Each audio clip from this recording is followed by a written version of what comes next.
राधे राधे। पता है आज मैं अपनी और कृष्ण की कुंडली के बारे में बात करने वाली हूँ। मैं हमेशा कृष्ण कृष्ण कहती रहती हूँ और मैं ये भी कहती हूँ कि एक दिन ना मैं कृष्ण की जैसी ही बन जाऊँगी। तो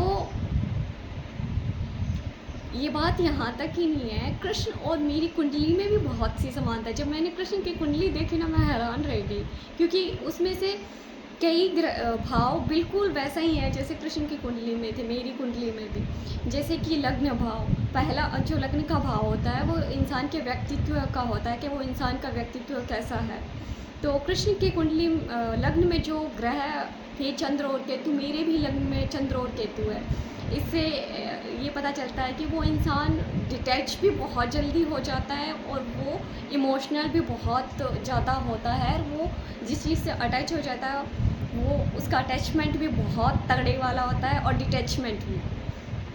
तो ये दोनों ही समानताएं मुझ में और कृष्ण में समान है। इसके अलावा वैसे तो सिर्फ एक भाव सेम होने से कुछ नहीं होता है, इसके अलावा भी एक योग और था जो कृष्ण की कुंडली में था, शत्रुहंता योग। मेरी कुंडली में भी ये सेम योग है।